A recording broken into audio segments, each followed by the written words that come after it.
So I'm Lisa Angulo Reid. I am the co-founder and CEO of Dear Flor. For those of you who know our brand, we are the first Filipino-owned brand making infused gummies with Filipino flavors. My background was not cannabis before I got here. I spent 20 plus years working in advertising agencies, mostly on big blue chip CPGs, helping billion-dollar brands grow in pretty much every market around the world.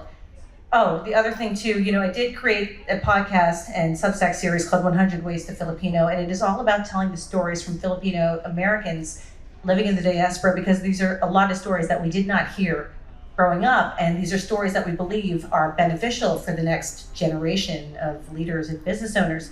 And I was recently honored by the folks at Fonz Metro New York with a community award for commitment for excellence, and that for me was probably one of the most rewarding things that I had for this past Filipino American History Month. Turn it over to you. Hi, I'm Brian Velasquez Reid. I'm the CFO of Dear Flor. I spent over 20 years on Wall Street. I analyzed debt and equity across the capital structure. I was one of the first Filipino Americans to become a founding partner at a multi-billion-dollar hedge fund. I'm 50. I'm glad that I'm Filipino. And I'm also a Filipino American National History Society Metro New York board member. I'm the treasurer of the Filipino American Democratic Club of New York. And my grandparents are Gregorio and Carmen Velasquez. They're national scientists in the Philippines. My grandmother was the second woman to win the award. And my grandfather, the Obama administration donated a research vessel in honor of my grandfather's work to the Philippines, which I'm very proud about. Here. You know what? We don't have to stand next to each other. Like, we've been standing next to each other for like 30-some years. We're good. I just figured it would balance the stage out. So next slide. So, like I said, our company is Dear Flor. Dear Flor has a very simple mission, and it is all about sharing Filipino culture with the world, and through our gummies, we're able to do it one flavor at a time. So, if we head to the next slide, you might be asking, why is a gummy company talking about Filipino American business ownership? Like, why do they care? Their job is to sell gummies to people, that get them high, whatever. Well, we're a direct-to-consumer business, which means people go to our website, they buy our products online, and we ship it to them. In order for us to know our consumers, who they are, what are the dynamics that they're living in, we spend a lot of time at community events in different cities around the country. So like in this past month alone, from LA to the Bay, obviously here in New York, to Boston, to Philly, to Chicago, to, where else have I been? Like Honolulu, Vegas, probably more places in between. We spend a lot of time getting to know the communities, but also more importantly, getting to know the business owners in these communities, because we believe that there is a real opportunity here, and one of our express goals is to help Filipino American businesses not just survive, but truly thrive here in the US. So let's go to the next slide. We've all heard this, right? Many of us have family members that are working in healthcare. If you look at Vegas, right, that city is powered by Filipinos, right? We're talking about front of house, back of house. That city would not be profitable. Well, I don't know if it's profitable right now, but it would not be as successful as it is if not for the Filipinos that make Vegas happen. And so I tell this story because one of the things that we hear across the board is the fact that we as a community are largely viewed as invisible contributors, not individual contributors. Yes, we are that too, but we're largely just not visible. So the focus for this conversation is, how do we move from being a community of invisible contributors to visible owners who are leading and driving business for our people, who are driving generational growth, wealth, and influence for our communities? So, as you may all know, Filipino Americans are the third largest Asian community in America. We have $160 billion of buying power. And here are the stats, and this kind of blows my mind. We have the second highest median household income, right behind the Indian Americans. We have $163 billion of buying power, but look at the percent of the US Asian population and the percent of owned businesses, 5%. We're at the biggest deficit, minus 14%. So just imagine what would happen to our communities and their median household income. And by the way, if you look at the Indian Americans, they out-index 11% higher because their culture, it's business ownership, entrepreneurship. Don't own just one Dunkin' Donuts, franchise it. And so our community, we came here, healthcare, and it's a great profession, but you do what your parents and what your relatives want you to do. And that's safety, that's stability. But there's a lot of opportunity for us to close that gap. And so these stats are pretty fascinating to me. So we only own 5% of the businesses, 19%. And I love charts. So here it is, you lay it out. See that big circle? Yeah. I worked on Wall Street for 20 years. So you see that, minus 14%. So that says a lot. We have a lot to work to do. Just imagine if that buying power went to supporting Filipino-owned businesses, supporting and investing in Filipino startup companies, changing that mindset. I mean, we know that traditionally the Filipino-American community wants safety. They'd rather buy Apple stock. They'd rather buy Google stock. They'd rather own a house, real estate. This whole startup culture is new. Like Titas and Titos, they're like, where's my dividend? So we would like, and this is changing. I mean, I'm a little older, so there weren't Filipino-Americans working on Wall Street in the capacity I did. That's changing. There's a new gen. So we're hoping that opens up this new generation where they start changing their mindset and seeing the opportunity of our future. So we have high participation, right? We make everybody better. Low ownership. Okay, so, sorry, Daniel. So on your left here, if you haven't met Daniel Corpus yet, you will shortly. So Daniel was very visibly on this Netflix show called School for Chocolate.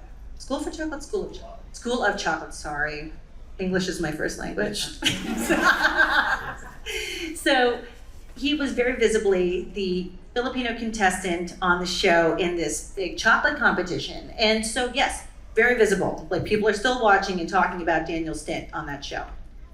On your right is a picture of Daniel from earlier this year when he opened up his very first brick and mortar store in Chinatown, right? And so here you have an individual who's been very visibly Filipino-American, leading in the chocolate scene, to becoming a business owner. And so if you go to the next slide, the thing that we have to remember though, visibility is great, but unless you are in the public view like 24/7, visibility is temporary, right? What happens when you're no longer visible? You just fade and somebody else comes in there, maybe they're Filipino, maybe they're not. But by becoming a business owner, right? And we're talking about, Daniel has had a stall at Canal Street Market. He's been part of the Union Square holiday market, kiosks. He's been part of that for like years now. I feel like every time we go there, it's like him, the jewelry person, and then where's Paolo? Is Paolo still here? Yeah, there he is, and Paolo's stall. Like, those are like the three that I can always count on seeing at the Union Square holiday market, all the way to his brick and mortar. And so through that, all the way through to his brick and mortar shop, what Daniel is cementing is a real pathway for generational wealth and influence, right? And that's something that visibility just cannot trump. Doesn't matter. So if we go to the next slide, I'm going to take us on one small detour to the land of Chicago. So about a month ago, I wrote a piece that ran in Collective Hustle, and I don't think it made me friends here in New York, and possibly not in LA because I'm not returning my phone calls, but my cousin is here, so that's good. Because it was called, if you're going to open a Filipino restaurant, open it in Chicago. Okay, and so we believe that there's actually an emerging business case for business and cultural ownership in that city. So, Kasama, don't need to say much there, but we do know their historic, being the first Filipino restaurant in the world to earn a Michelin star was a historic win, right? And it was a win that set all eyes on the city of Chicago. And with that came just a certain set of market conditions that have truly helped the food scene in Chicago thrive, and it's worth looking at because we may not all be Chicago, but there are learnings that we can take away from Chicago. So if we go to the next slide, by the way, all of the background photos are from the spaces and places that we've been in the last year. So I kind of love this because it takes me on a mental journey of what we've done. So this is from Side Practice Coffee in Ravenswood, which is a mostly white, but one of the diverse pockets of the city. And you can see here, they've got a Turon latte that they're spending $9, or they're charging $9 for. And we all have those titas and titos who are like, I'm never paying $9 for a coffee. This is the same tita or tita who's like, I'm never paying $26 for adobo. Who did they think they are charging $26 for adobo? Here's the thing. What Chicago is doing in a very systemic way is reframing value. And it's not just pricing. Obviously, pricing is a beneficiary of this value reframe. But what they're doing is resetting everybody's mindsets as to what our food, the things that we're making, are actually worth. Think about the inputs that go into a Neapolitan pizza, right? Just basic pizza. It's flour, water, some yeast, some salt. You take some tomato sauce, some basil. The most expensive thing on there is the mozzarella, right? Cost to make that. I'm not a food person. Like, how much does it cost to make a Neapolitan piece of pizza? Sorry, I'm looking at you, Darwin. Couple bucks, Raquel? $3, right? And they're charging what, 22, 25? So if we can easily plunk down $25 for that, there's clearly a market for people who will pay $25 for a Neapolitan piece of pizza. There's clearly a market, like what Side Practice understands is that there's clearly a market for a $9 latte. So why wouldn't you spend that with a Filipino cafe? You're gonna go next door and spend it with someone else, spend it with us. And it's there. Let's go to the next slide. Because I think the other thing, and this seems super basic, yes, your community is your TAM. And this is reframing what you define as community. Again, Chicago, predominantly white with diverse pockets. What you need to think about when you're cooking in places like this is who is your community? Because if you don't have a ton of Filipinos to cook for, you end up having to cook for white people, black people, Latinos, like Asians who are not Filipino, right? So that changes the size of your market. Like this changes the number of potential buyers that you can actually speak to. And so yes, it is basic, but your community is your total addressable market. So we need to think about, who is our community, right? And broadening it could pave the way for more opportunity. I think the other thing that's interesting to note too is that like when you go to these places, and I've also seen this too at Raquel's, and you'll meet Raquel in a second in Philadelphia, sometimes the balance shift where you'll see 60% Filipino, 40% non-Filipino, sometimes it's reversed, right? Where it's only 40% Filipino. This is Buy & Co Diner.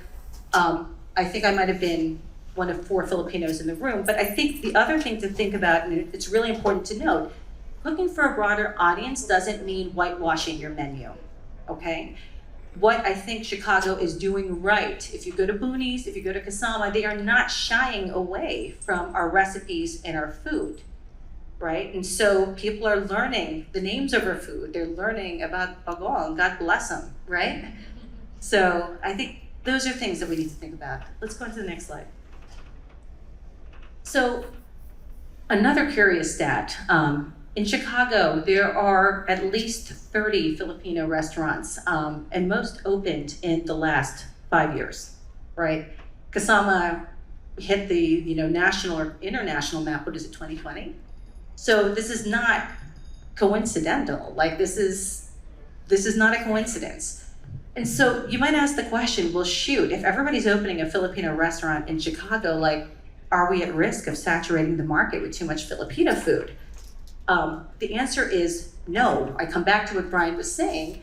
You have 5% of Asian-owned businesses that are Filipino, and out of those businesses, you look at restaurants, only 1% out of all of the Asian restaurants in this country are actually Filipino. So no, we're not at risk of saturating the market. In fact, we're in a place where more is actually more. And this is ultimately how we're going to move together as a community to gain some level of power. So it's a lot of soapboxing for me, sorry. But I think the other thing that we recognize is that there is a need for support for founders and business owners here in this country. And so for many of us, and you'll hear this from our panelists, we are doing this without a safety net. We are oftentimes the first in our families to go out and pursue this type of endeavor. We are starting a network dedicated to increasing Filipino American business ownership. This is a network that was created by owners and founders for owners and founders. Membership is free because God knows as an owner or founder, you're asked to pay for so much shit. You don't need that. What you actually need is advice, sometimes a shoulder to cry on, but just, people who get what you're going through. So we are gonna stop talking and we're gonna bring up our panelists. Hi, my name is Darwin Pornel. I'm one of the co-founders of JuneBaby, a Filipino American cocktail bar opening in the East Village in the spring. Hi, my name is Roxanne Bangalan, also one of the co-founders of JuneBaby. Hi there, I'm Daniel. I'm a pastry chef and chocolatier, the owner of my own store, which is Daniel Corpus Chocolatier, and I'm also the director of the chocolates program at the Institute of Culinary Education.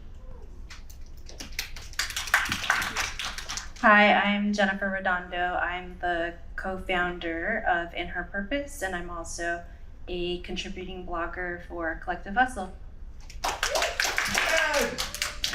Hello everyone, my name is John Luigi. I am a identity-based content creator focused on creating content based off of my experiences as a Filipino American, as a Cebuano immigrant, and a member of the LGBTQ community. And my full-time job is in marketing at LinkedIn. Hi guys, I'm Raquel. I founded Baby's Cucina in Philly with my husband. We are a modern Filipino restaurant.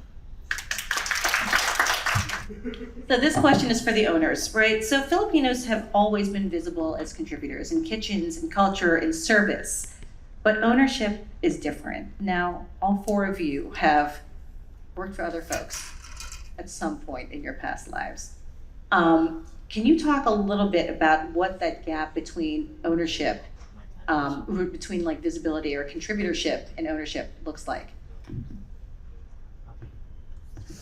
Well, I guess very quick, considering we're going to be talking about food ownership here, right? I think it is important that we also acknowledge and congratulate the restaurants that have recently just gotten a Michelin star in Manila. I think that lends itself to this concept of visibility, because now that we are able to say that the Michelin guide is in Manila, that will also just propel Filipino food forward. So that's one. Very true.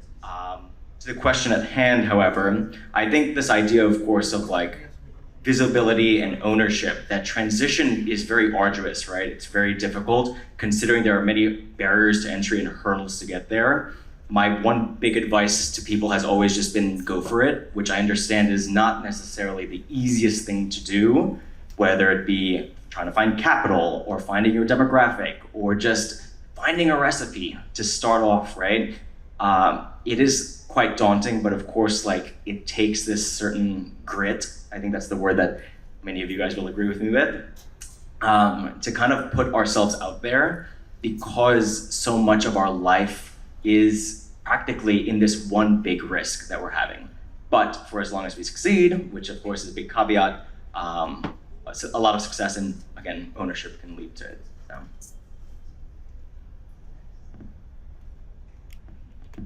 Hi guys, really great question. I think as Filipino Americans, I'm first generation Filipino American, so I was born here.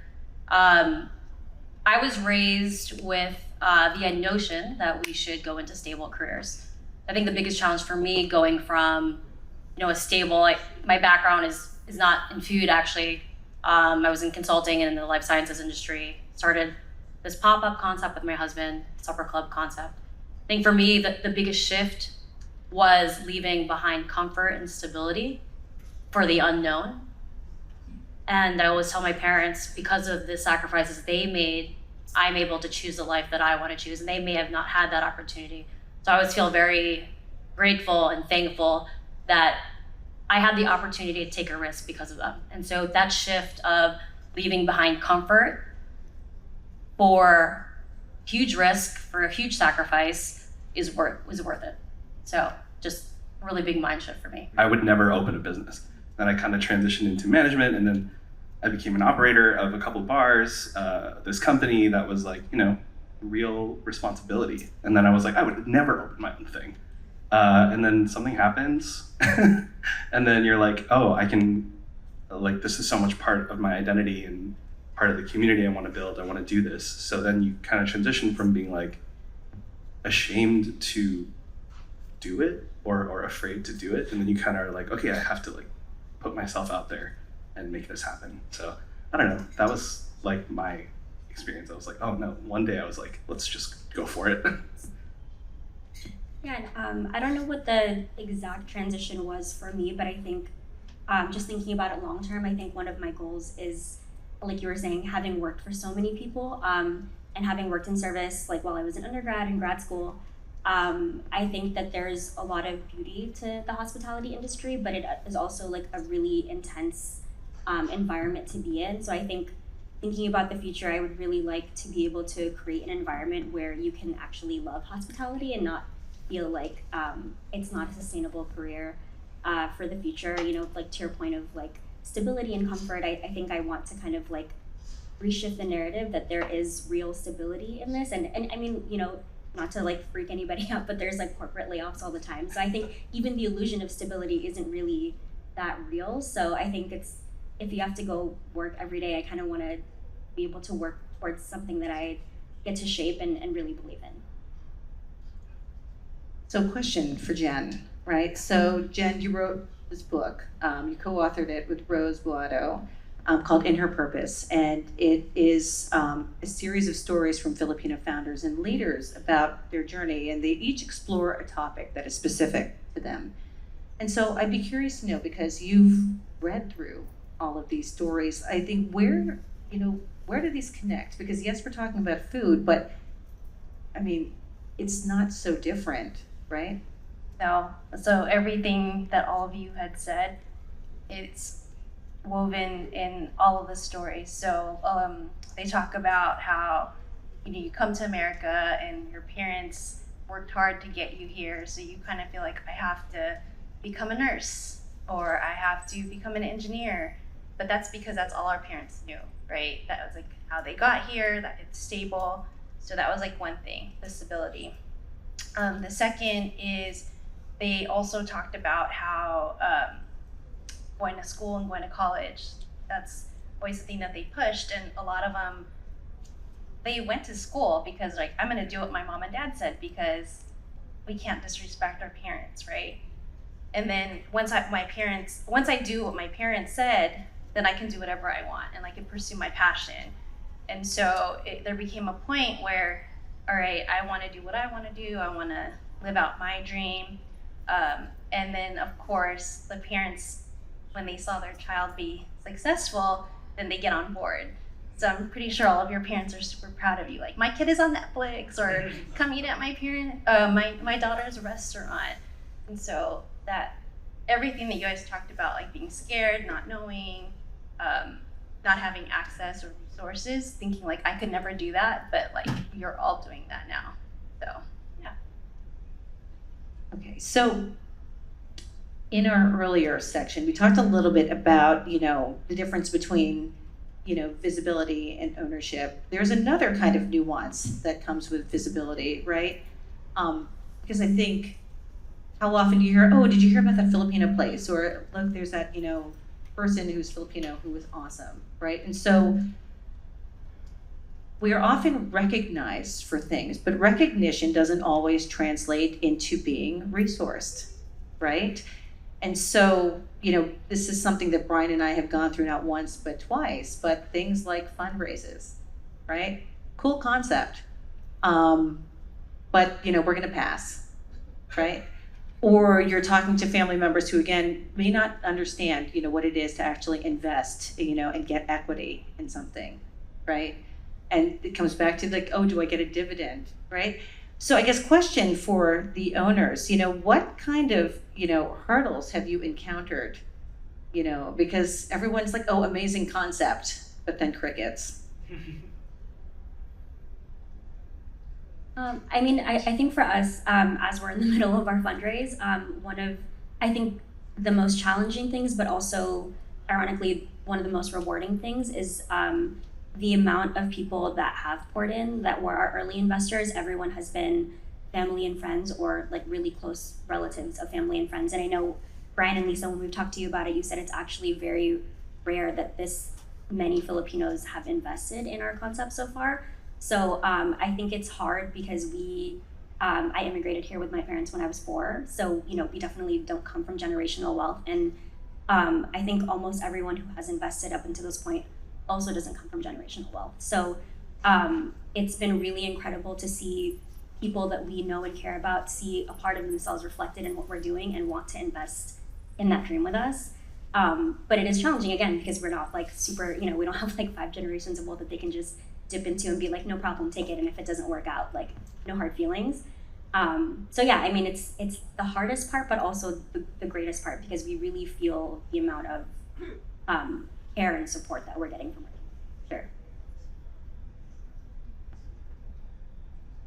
I guess, of course, fundraising, capital is one of the biggest barriers to entry to running a business, right? The first day of a new person joining my team, I tell them, that machine's $15,000, that's $1,000, that's $2,000, and it adds up very quickly. And they're like, oh, that's how expensive it is to run a business? And I'm like, yes, rent, overhead, water, electricity, you breathing practically already is worth something, you know what I mean?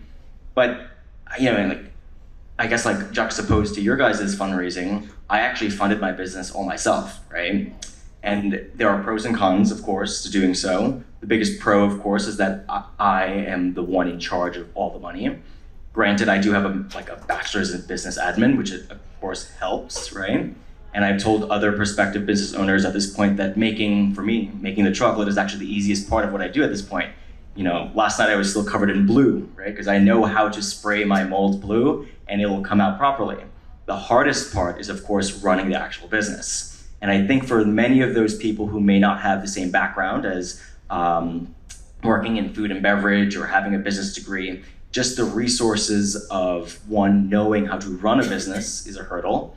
And I think secondarily on the other side, something that I know I've had a challenge with is having people understand what my product is at all, right? It's a luxury good, it's chocolate, right? I tell people they're Filipino, Asian-inspired bonbons, to which people are like, what's a bonbon, right? And then people are like, what's ube? What's pandan? What's calamansi? And it keeps going and going and going. So a part of business owning is also that educational factor, which we as the business owners, of course, we take so much pride in what we do that, of course, when somebody has that, maybe not negative, but that, how should I put it? They may not know what we're doing yet, and we feel that feeling of yeah, right? But once we're over that hurdle as well, we can actually transition into this idea of let's teach this demographic what we're doing so that they themselves can value the work, effort, blood, sweat, money, tears that we're putting into what we're doing. Yeah. Raising money for a food business is incredibly difficult. And once you raise that money, it's gone in 2 seconds, like you were describing the cost of each thing.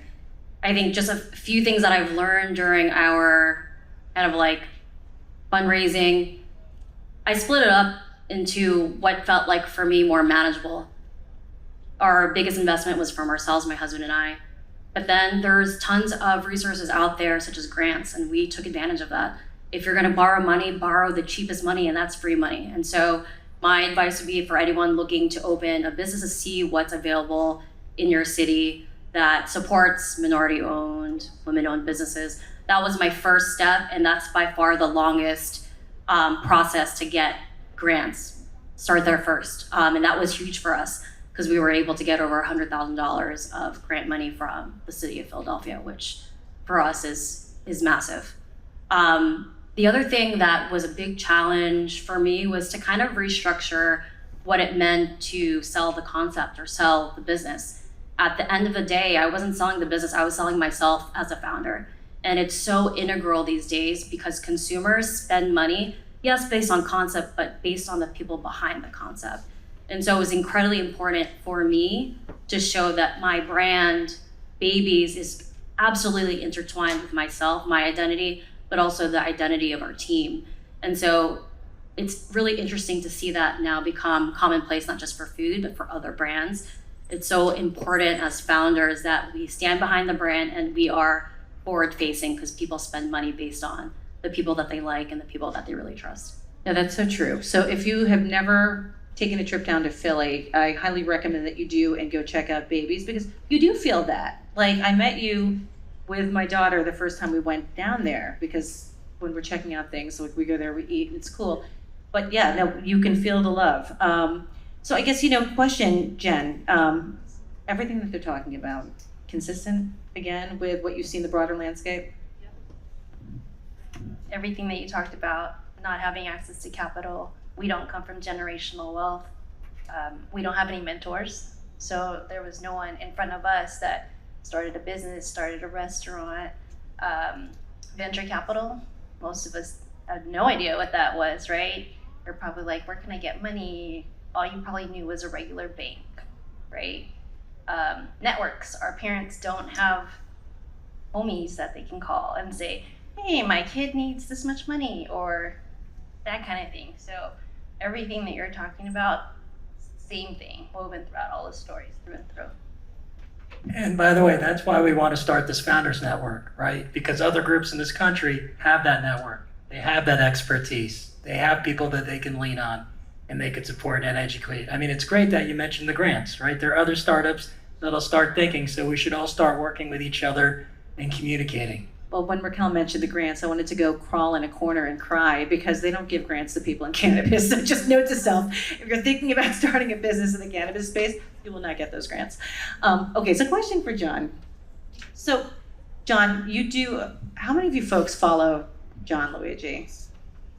I'm like, come on. I love you all. Thank you. Anyway, I'm sure there are more of you out there, you just don't realize it. But you do a lot of content that kind of, and a lot of it is freaking hysterical, and it's a commentary on our culture and our psychology. What are your thoughts on all of this? Yeah, well, speaking from a personal perspective, I grew up in the Philippines. I'm from Cebu originally, and I grew up there until I was 12. And as I was hearing the stories from our founders, two things came to mind for me. The first, in the Philippines context, if you talk to anyone in the Philippines, they will tell you how hard it is to stand up a business out there. With all of the red tape, all of the bureaucracy, it's hard. And you have to go out of your way to make things happen. And I think for our parents, some of that trauma carries over coming to America.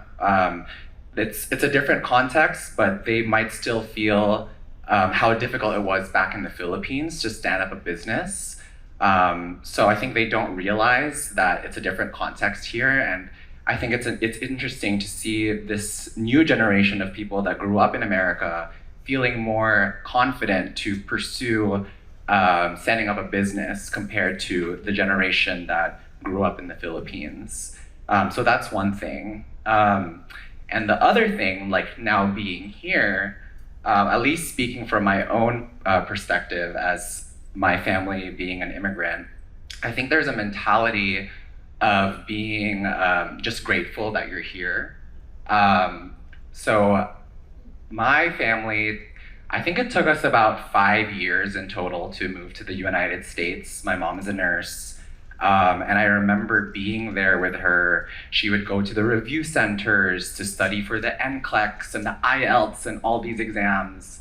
And it's hard. It's really hard. My brother was left behind. He was overage. You're only able to bring your kids that are below 21. And after more than 15 years, he finally moved to the United States like 2 months ago. Thank you. So, that process of waiting and the arduous process of wanting to come to America, it's like finally when you're here, I think the mentality is just be grateful that you're here. And I think that leads to us not asking for more or being more risk averse. So in my field, in marketing, something that like I'm realizing that I need to do in marketing, there's this term called marketing the marketing. It's so redundant, but when I do my campaigns at work, I do a lot of campaigns on AI upskilling and career development, and I thought that it was enough to just do the work. But apparently I have to amplify my work and make sure that people know that I achieved X, Y, and Z, and it wasn't enough for me to just keep my head down and do the work. If anyone is familiar with the Tagalog word babibo, it basically means kind of like, you kind of have to like show off a little bit, and that's something that I'm learning in my role in marketing. And as a content creator, something that I'm learning now is to ask for more. I've had the opportunity to partner with brands like Disney and PayPal in their initiatives to try and reach the Filipino American community, but all of these opportunities have just come to me, and I've never pitched myself to a brand. I've never reached out to them. And so something I'm learning now is to put myself out there more and to ask, because as they say, closed mouths don't get fed. And I am grateful to be here, but at the same time, you can be grateful, but also ask for more at the same time. That's anyone who's second gen, it's a struggle. It is a struggle. So I'm going to pick on you a little more, John. I've got more questions for you. And so we talked a little bit about, again, visibility and ownership. And so when we think about, what visibility is, right? Visibility without ownership can very easily become performative representation or tokenism, right? So in your opinion, what happens when we mistake being visible for being powerful? So I think when that happens, the detriment of it is what's the missed opportunity here? What are the conversations that we're not having because we're only reaching the surface level? I think that I'm gonna use this in the context of pop culture because I love pop music. Do I have any Cat's Eye fans in the crowd? Any Olivia Rodrigo fans in the crowd? So there has been tremendous strides in terms of Filipino American representation in the media landscape. It's just crazy because like 10 plus years ago, I feel like we were just so happy to have the artist formerly known as Charisse on Glee, to have Jessica Sanchez on American Idol. And now it feels like Filipinos are everywhere in the media landscape, which is great. And I'm so happy for that. But now that we are here, I think the question is, now that we do have that platform, what are we gonna do with that? And what conversations can we have? So I bring up Cat's Eye and Olivia Rodrigo because in Cat's Eye, their leader, her name is Sofia La Forteza. She is from the Philippines, and she's a leader of this global girl group. They just won a VMA, they're dominating the charts. And one thing that she did with her platform recently was she posted an Instagram story about protests that were happening in the Philippines in regards to corruption. I have never seen a Filipino-American pop star use their platform like that. And so to have someone with that type of reach and with that foothold in pop culture to amplify topics that really affect millions and millions of people, I think is so powerful. And the other example that I want to point to is with Olivia Rodrigo. Last year, Olivia Rodrigo did her first ever homecoming tour in the Philippines. She brought her Guts tour to the Philippine Arena, and she partnered with American Express to sell flat rate tickets to her audience. So everyone, regardless of where they sat paid a flat rate of about $27, and all of the net proceeds of her concert went to a nonprofit organization dedicated to women and children's healthcare in the Philippines. And so I bring up those examples because I don't think it's enough anymore to have someone be in that role or having that title. I think it's really about what you do with that privilege at that point that matters the most. And so, for example, I made a video recently about the corruption protests that were happening in the Philippines, and I was really happy to see that it actually performed rather well. I didn't think that a piece like that talking about how corruption leads to a culture of migration and how in reality, all of us in the diaspora are probably connected or have a vested interest in the state of corruption in the Philippines. So it's reached about 200,000 views, which is crazy to me because, I have other videos that have performed more than that, but for a topic like this, it really warms my heart to, yes, I've made videos that are more comedic and that are 8 seconds long, are talking about food, and I think that's what hooks people in. But now that I do have this audience, I want to start having more critical dialogue about issues like this. So all that to say that, the platform, we all have a platform, and I think it's about what we do with our platform that's the most important thing. I think it's hard being the tip of the spear. It's hard being first, right? I guess question for the owners, right? Are you the first in your families to open a business? Do you come from a family of entrepreneurs, or is this like the first go? My mom's side of the family, and they're all mostly in the Philippines still. They have tailoring businesses and things like that.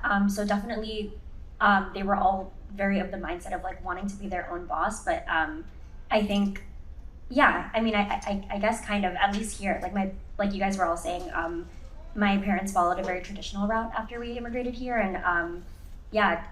Oh well, no, my mom also did work for herself. Sorry, she opened her own business when I was in high school. So yeah, I guess not, kind of. Sorry, you're activating my brain. My dad's side of the family had an advertising business in the Philippines, but when they all left and came here, they gave up on it. They decided that they would join the workforce. So that's what my parents did for forever. I would say that among my entire family, both sides of my family, were the first to open a food and beverage operation, which historically is not, you could talk to business owners, it's difficult to make it profitable if you don't know how to do it. And I think that has probably been something that they've been interested in, but just never panned out. So yeah, I guess in that way we are the first, which is cool. Yes, I am the first one in my family to actually open up a fully functioning business, I'll put it like that, not counting Lola, and Lola is sari-sari store just outside the living room, in Pasig.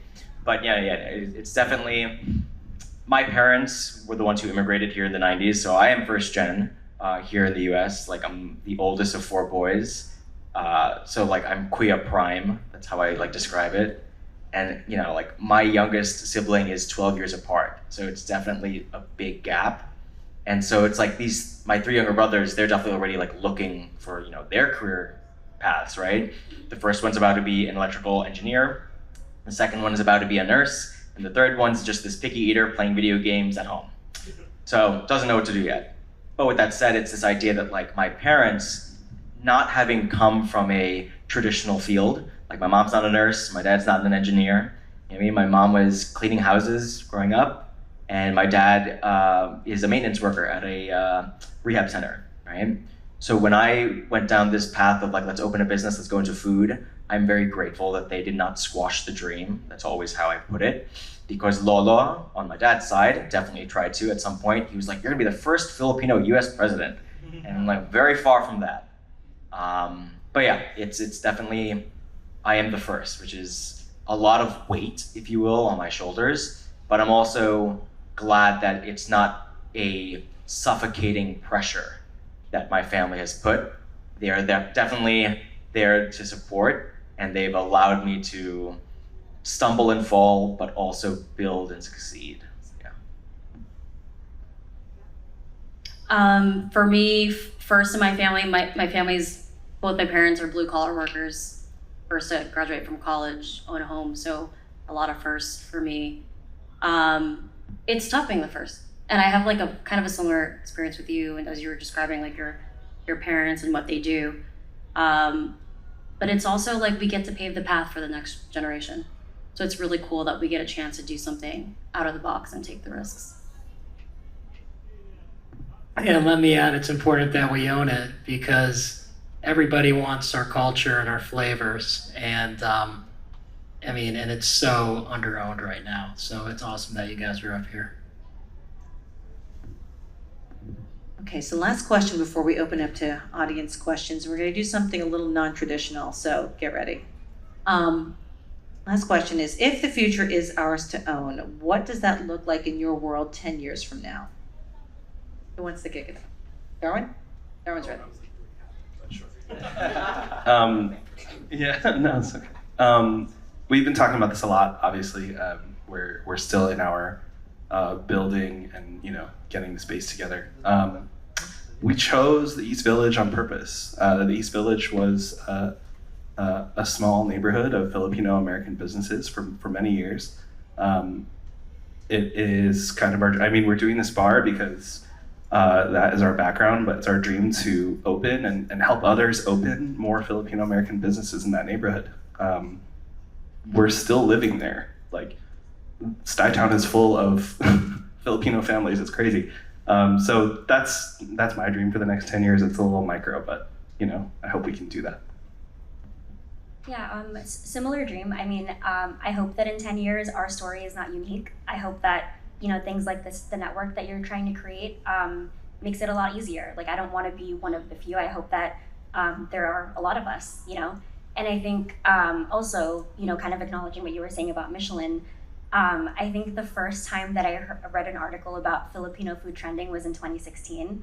And not to get on too much of a soapbox, but I remember my initial not liking that article because I think just not to say that I don't want our food to reach people, but I think that the idea that it's trending when it's something that has sustained me my entire life and sustained an entire country, sustained the diaspora. So I think I just didn't love the phrase trending because it's always been great in my opinion. So I think looking to the future, I hope that, as much as I hope that we all get all of the accolades, all of the awards, like I hope to see a 3 Michelin star Filipino restaurant in the future, that would be great. At the same time, everyone on the stage and most of the people in this room are the products of a lineage that survived colonialism and imperialism. So I want all the awards for us, but I think I also want to always remember that there's a lot more depth and richness to our culture than just kind of shooting for these accolades. So I think remembering the power of that narrative is really important to me. I guess for myself, building on that, this idea of I've always described what we're doing, or at least for myself, and I guess for all of us, what we're practically doing is defining and redefining what Filipino food can be. Because I think for the longest time, we think Filipino food is Jollibee, lumpia, ube. That's all everyone ever knew, right? And I think in the small, microcosm that is my store, right? It's primarily just chocolates, right? But when you think about Filipino chocolate, you think about chocnut. What else is there? And tablea. Yep, tablea is a very traditional one. But there's so much more that can be done with this through the vessel of chocolate for me, right? And that's why my menu definitely leans heavily on Filipino flavors, right? So you have either the average Filipino who sees these flavors, and we've had a customer before, and their quote has always been wow, it's like a taste of home in a Western form, which I think is one of the greatest compliments, aside from being it's not too sweet, right? But I think on top of that, again, going back to the idea of education, right? We are able to pave the path ourselves as Filipinos to describe and to cultivate what Filipino food is. And if we don't do it ourselves as Filipinos, then somebody else will. And I think ube is a great case study without spiraling too much. But this idea that ube is not real to so many people, right? People do not know what ube actually looks like, tastes like, smells like, or anything. It tastes purple. Correct. Because most people put in the McCormick purple extract and they call it ube, right? And that's usually what it is. And I think it takes kind of like the initiative from us to want to claim, going back to what John said, claim this kind of like idea of what we are as Filipino through food. And I think hopefully in the next 10 years, we already are paving the path. You know, I'm 3 years in with this business. You know, I still have a long way to go, but yeah, it's small steps incrementally. But again, we have to be cognizant that we are striving for that. Yeah. I agree with everything that you guys have said. You know, largely at a macro level, I also would love to see more Filipino founders, women that look like me, leading different industries. And I think at the very micro level, I would love for us as a community to feel more seen, whether it's through the media, through restaurants, because I'm in food, and I'm sure you guys have experienced this or have done it yourselves. You know, a Filipino may come to our restaurant, they try our kare-kare, and then they say, this is not like my mom's, this is not like my tita's. And I've now come to understand it. They say that not because it's not good, but because they don't see themselves represented widely.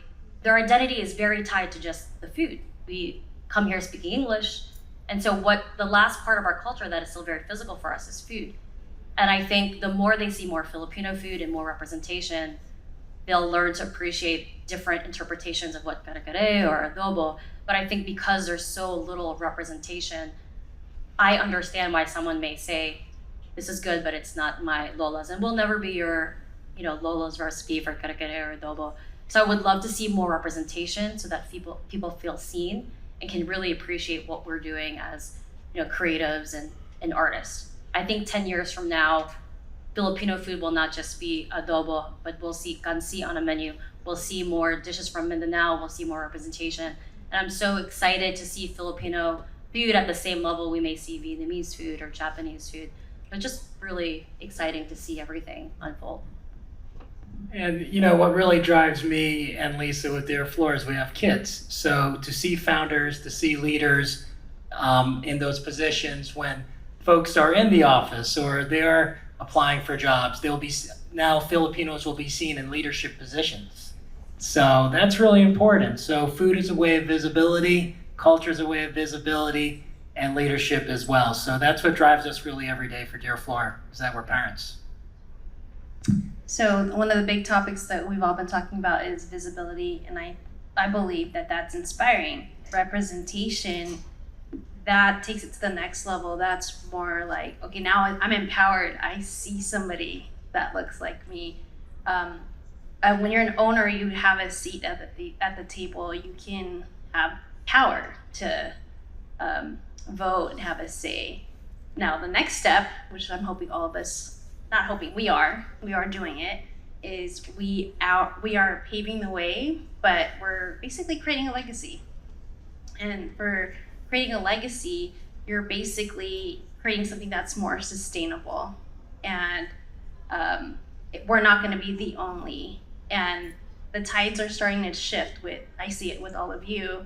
Joe Coy's not going to be the only comedian that we know, right? I mean, we're going to start to see more and more. What I'm really proud of as an author, so I wrote in her purpose, quick story, in 2017, which is not that long ago.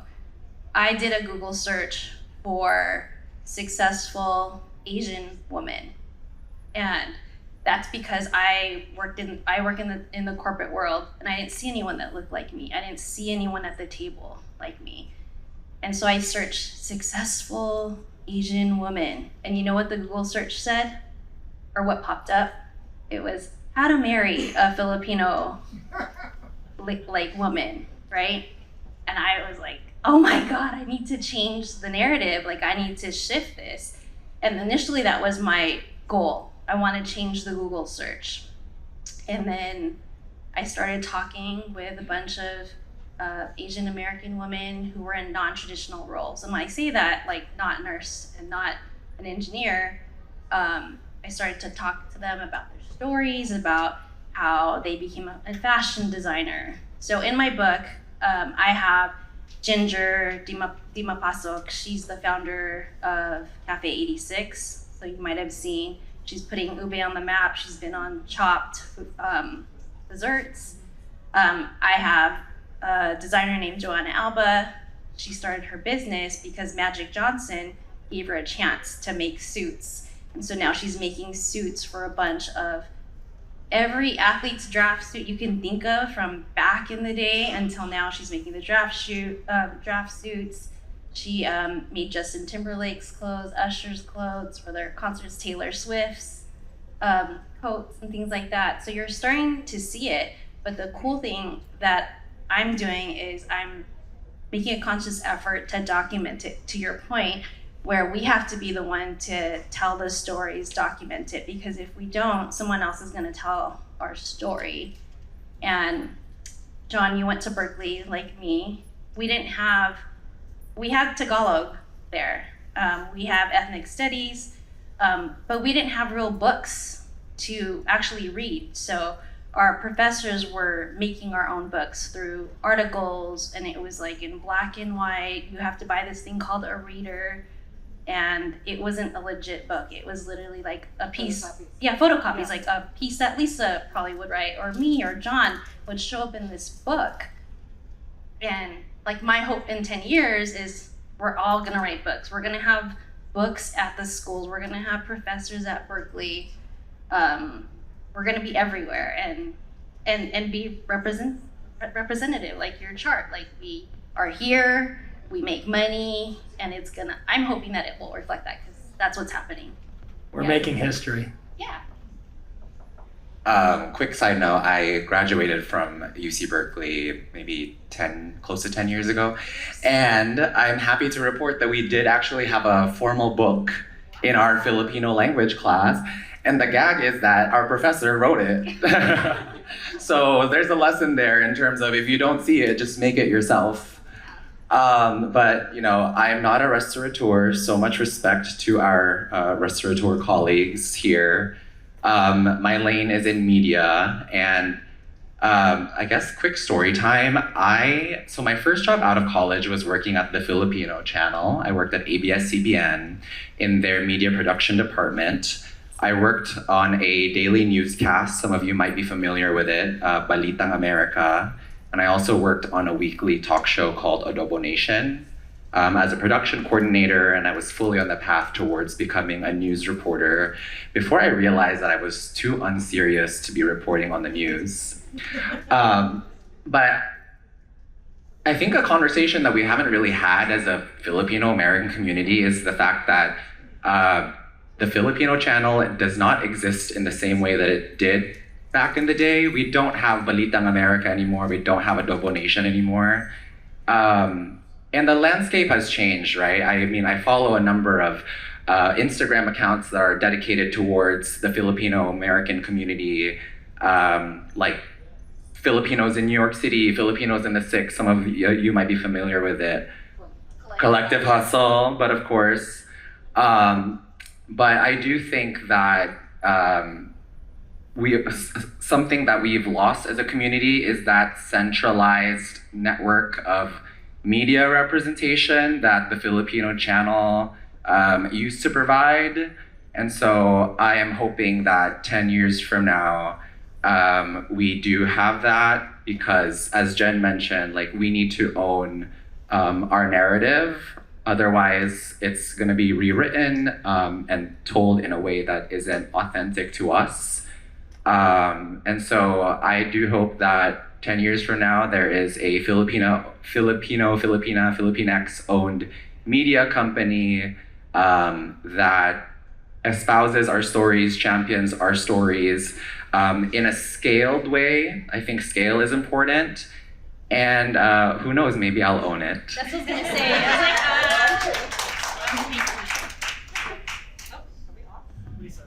Oh, no, we're not off.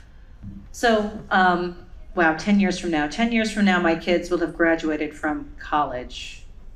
So that's a crazy thought.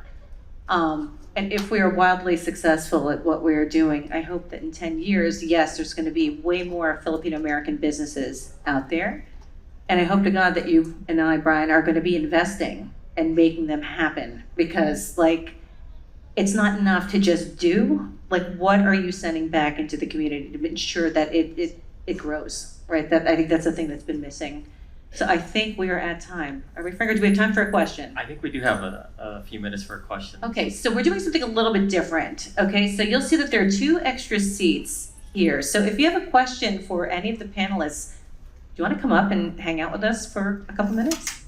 Or is it scary? Do I have to start We calling? don't bite. We don't bite. I know people that are owners in the audience. I could call them up here. Come up, come up, come up. Yay! Come on up. Grab a seat.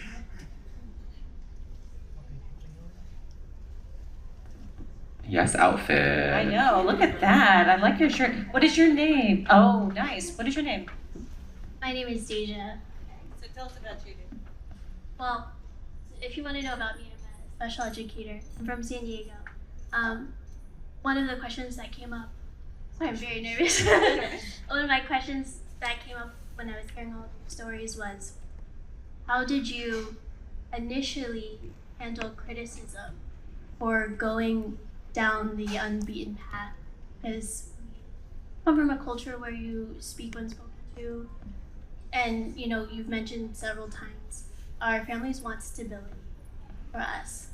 And I think that fear of not getting approval from our families holds us back. So I would just love to know, how do you handle initial criticism? And is there a way that you reframe it to see it from a perspective of love or care?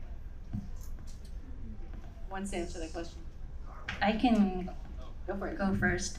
I always tell my parents, like, I love you, I respect you so much, and I come from a place of such privilege to like make these kinds of options and decisions because of what they've done for us. So I always preface it like, I'm so grateful, thank you for everything that you've done for me, but I did everything that you asked me to do. Now I'm gonna do this. So I told my mom and dad, I'm gonna write a book, and they were like, yeah, whatever. You're not a writer. You don't know what you're doing. But the moment I knew that my dad didn't really believe me, is my auntie called him and said, hey, Jennifer's on the Filipino channel. She's on Balitang America. And at that moment, to him, he was like, oh, she made it. And I pretty much ignored them, but always said, thank you, I'm not disrespecting you. And just proved to them that, like, you have this idea because it came to you for a reason. And you can try it, but you won't know unless you try it. And I would hate that, like, you resent your parent because they didn't let you do something, you know? And then if you are successful, then your parents will be so proud of you. So, like, no matter what, they're gonna always love you. So I don't think you should stress out so much about that. Yeah. Oh man. So I've been working in restaurants for a long time. When I got into, I think one of the ones that was very, I was really excited and really openly excited to my parents about it. On my first day, the ownership of that restaurant was like, I used to bar back for this guy like 5 years ago. And I used to do this for this guy like 10 years ago. And I told my dad, I was like, I don't know, this seems kind of cool. Like, I really love this. And like, these people are saying that they just were not owners, and then now they are owners. They were brought up through these ranks to do this. And initially, my dad was like, "That's crazy," and you know, I love my parents. I think I internalized that for so long, and it became shame for so long. Of like, I do this work in 1, 2, 3 Michelin star restaurants. Like, how can I feel shame around this? And then like I said, one day it just kind of snapped. Something something happened, you know, like we both kind of looked at each other. We were like, we can really do this.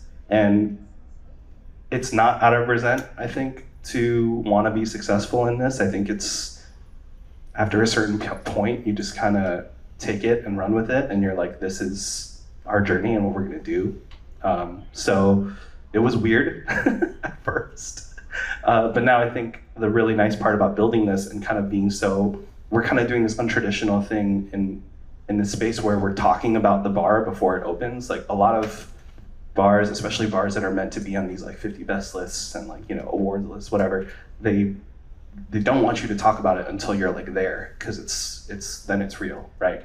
But we have built this community for so long, and I think the nice part about it is that we're continually being reaffirmed by the community that we've built. Like they're like, no, this is real. You should keep doing this, you know. So I think we chose the right thing. I think you just bring up a really important point, because what you're doing is novel, maybe within your family, or maybe you are the first. Like you will have, when you open, you will be the very first Filipino forward cocktail bar in the US. It doesn't exist, right? So that's huge. And so I think coming back to the, you know, talking about it piece of it, you have to talk about it every step of the journey, because one, it holds you accountable, right? Two, it's important that people actually see the struggle, because it's a very new kind of struggle that they have not seen or experienced. And people are way more understanding and way more supportive when they know what you're going through. So like, don't hide it, right? Because I think in the past we would have hid it, because if it's successful, then we tell people, it's like, okay, look, we're open, right? Versus like, oh, we're going through this, there's 3 months of delay, because if it can go wrong, it will. But yes, I think it's a really important point. Thank you so much for coming out. Thanks, Deja. Deja and I know each other from San Diego, totally random. I did not expect it. Thank you so much. We have time for one more question. Can I ask you guys a question? Yeah, go for it. So Here, you gotta come up and sit down. Like that's Got it. Sit got down. it. Got it. So I'm wondering, there is a lack of ownership, Filipino ownership in business. I'm wondering how much of that is generational. I wonder how much of that is, like one of the panelists said, you come from a place of privilege that allows you to do something like that. Because like when my parents came here in the 60s, they didn't have the opportunity to start up a business. They wanted stability until they wanted to survive. I mean, we all have stories about our parents coming here with $100, you know, whatever it was, and having to survive. And you know, it's not until you come from a place of privilege that you are able to make a decision like you did. And for those of us who don't come from a place of privilege, doing that is very risky.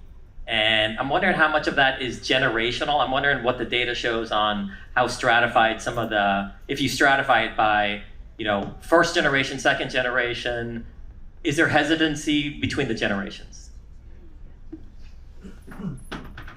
I mean, so I worked on Wall Street for 20 years. I worked at a hedge fund, and I saw how big business worked. I saw how the players in business worked, and really, it's a challenge in terms of the Filipino side, because my father is from upstate New York, and my mother's from the Philippines, and there is definitely a friction. But what I do know is I've studied how other communities are successful, and what they do, and what they do to support their members. And I would love to see our community take the best practices of other communities and start implementing it. So this whole panel here, I'm hoping that we're all going to be leaders, and I'm hoping that we all can help the future gen. And this is a big fat lane we have. There's enough room for everybody, right? I mean, we're 19% of the Asian Americans in this country. You saw my chart there. What percentage is Japanese? Like what, 4%? Everybody knows what sushi is. So, right? So this isn't very hard. It's not rocket science. And we're trending really hard too. We got celebrities. Like, we're hip. So it's really just the capital side, and it's the business expertise and the sharing of the knowledge, what other communities do. Let's take the best practices. I mean, coming back to your question, in terms of breaking down the data by generation here, I don't know that that data exists. If it does, we haven't seen it. Out of Right. curiosity, I think if we're talking about generation in terms of like first, second, third, I'm sure we can contextualize it in that front. But I think another way to contextualize it is just by age. I know Lisa and I, we had a quick like chat earlier this week, and we found out that I'm actually the youngest person on this panel right now. I could be your dad. There we go. Just to contextualize, I'm 26. So I am definitely in that millennial Gen Z. And again, Lisa actually brought it up where it's like, you're the youngest one here, but your business has been running the longest at this point.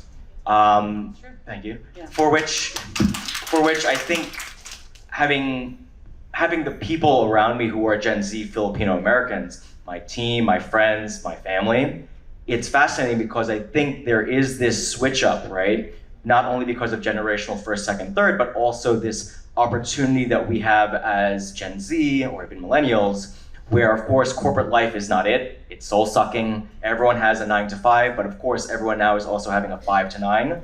Granted, as the owner, I'm always 24/7, but granted, I think that mindset of I know I don't want to put my heart and soul for somebody else. I'm going to do it for myself. Opens the doors for many of, again, my colleagues, friends, and that Gen Z, Gen Alpha, as we enter that stage, for people of Filipino American descent to open up their own businesses in the future, in my opinion at least. If I can, I just want to end on this note. I want to actually make a correction of what Brian said. He said, in the future, you all are going to be leaders. I think you are leaders now. Thank you, Frank. All right, well, thank you so much for hanging out with us for the last, what is it, hour and 15? Maybe a little less, hour? A little less. Anyway, thank you so much. We know it's your Saturday afternoon. Thank you so much to Darwin, to Roxanne, to Daniel, to Raquel, to Jen, and to John for just sharing their insights. And if you are interested in joining the 100 Ways Founder Network, please, I'll be outside. I'll show you the QR code in my computer. You can sign up that way. Would love to have you. So if you're thinking about becoming a Filipino business owner, we do have an express goal to help increase the number of Filipino American businesses in this country over the course of the next 2 years. So thank you so much. Have a great Saturday.